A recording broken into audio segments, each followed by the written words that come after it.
সাল্লাল্লাহু আলাইহি ওয়াসাল্লাম শবে বরাত পালন করতেন না, সাহাবীরা পালন করতেন না, কিন্তু আমাদের দেশে মসজিদে সারা রাত ধরে নামাজ পড়া হয়, রোজাও রাখা হয় এবং বলা হয় এদিন আল্লাহ তাআলা তৃতীয় আসমানে নেমে আসেন, সমস্ত মানুষের ভাগ্য এক বছরের জন্য নির্ধারণ করেন।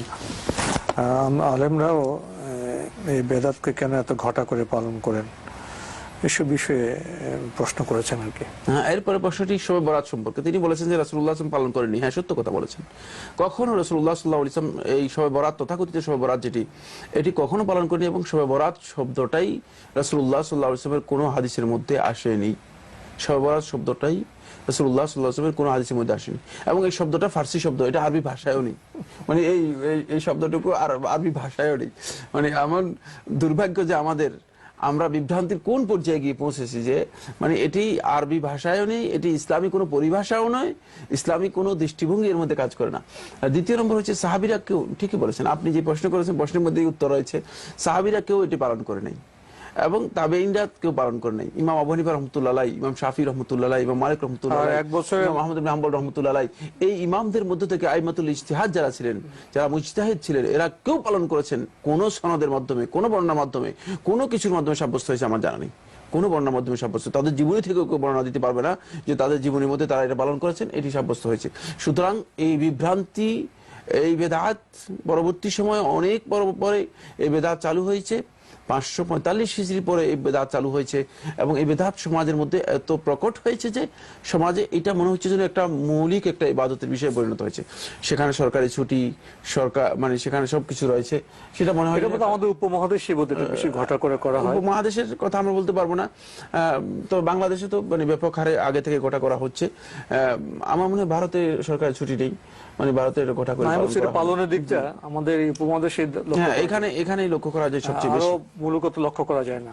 আরব দেশগুলোতে নেই, তবে কিছু কিছু বেদাতি স্থানে রয়েছে, হয়তো সিরিয়াতে পাওয়া যায়, মানে সিরিয়ার আশেপাশে কিছু এলাকাতে এগুলো আগে পালিত খুবই সামান্য পরিসরে আগে পালিত হতো, অনেক বেশি পরিসরে সেটি রয়েছে। এরপরে আমি যে কথাটুকু বলবো সেটা হচ্ছে, এখন আপনি বলেছেন যে মানে এতে বলা হয়ে থাকে যে এতে আল্লাহ রাব্বুল আলামিন মানুষের এক বছরের মানে পরিপূর্ণ বছরের মানুষের ভাগ্য নির্ধারণ করে থাকেন।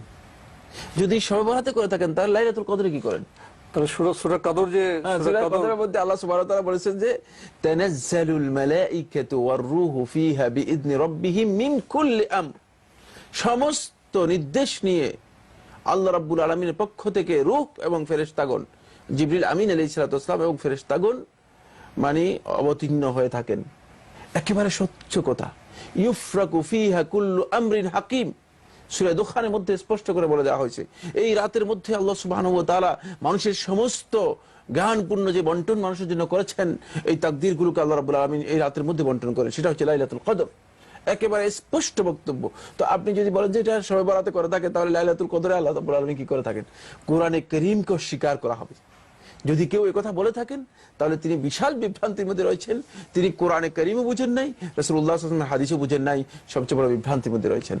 এরপরে যদি কথাটা এই জন্য বললাম, যদি মানে শবে বরাত নামে কোনো রাতের কথা ধরাও হয়, একটি বিশুদ্ধ সনদেও রাসূলুল্লাহ সাল্লাল্লাহু আলাইহি ওয়াসাল্লামের মানে যদি আমরা এই রাতের কথা মানে মেনেও নিই, কোনো কারণে বললাম যে ঠিক আছে, আপনি যেটা বলছেন ঠিক আছে, এটা মেনে নিলাম, যদি মেনে নেওয়ার বিষয়টি মানে আসবে না, দিনের বিষয় মেনে নেওয়ার বিষয়টি আসবে না, মেনে নিলেও একটি সহিহ হাদিস দ্বারাও সাব্যস্ত হয়নি যে রাসূলুল্লাহ সাল্লাল্লাহু আলাইহি ওয়াসাল্লামের কোনো সাহাবীরা এই রাত জেগে ইবাদত করেছেন অথবা এই দিনের সিয়াম পালন করেছেন, এগুলো কিছুই সাব্যস্ত হয়নি।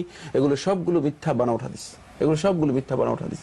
সুতরাং এই জন্য শাইখুল ইসলাম ইবনে তাইমিয়া রাহমাতুল্লাহ আলাইহি ইকতিদাউস সিরাতুল মুস্তাকিমের মধ্যে বলেছেন যে এই রাত্রের কোনো আমল রাসূলুল্লাহ সাল্লাল্লাহু আলাইহি ওয়াসাল্লামের কোনো হাদিসের মাধ্যমে অথবা সাহাবীদের কোনো আমল দ্বারাও এই রাতের কোনো কিছু সাব্যস্ত হয়নি। এটি অনেক পরবর্তী সময়ে মাকহুল আশ-শামী এই বর্ণনার মাধ্যমে পাওয়া গিয়েছে এবং মাকহুল আশ-শামী এবং তার অনুসারী যারা ছিল, তার ছাত্র যারা ছিল, তারাই মূলত এই ধরনের কিছু আমল করেছেন এবং সেটা ছিল অনেক পরবর্তী সময়ে, রাসূলুল্লাহর মৃত্যু বহু পরে। তো এই জন্য আমরা যেটা বলবো সেটা হচ্ছে এই রাতের মধ্যে ঘটা করে কোনো ইবাদত করা, সারা রাত জেগে ইবাদত করার কোনো ফজিলত সাব্যস্ত হয়নি, এটাও বিভ্রান্তি, এটাও বিদআত। অনুরূপভাবে এর পরের দিন সিয়াম পালন করার বিষয়টিও কোনো সহিহ হাদিস দ্বারা সাব্যস্ত হয়নি। এক্ষেত্রে আলী ইবনে আবি তালেব থেকে যে হাদিসটি বর্ণনা করা হয় তাকে এই হাদিসটি মিথ্যা এবং বানাওয়াট জাল হাদিস, এতে অধিকাংশ উলামায়ে কেরাম জাল হাদিস বলেছেন। শেখ নাসিরউদ্দিন আলবানী রহমতুল্লাহ এই হাদিসটাকে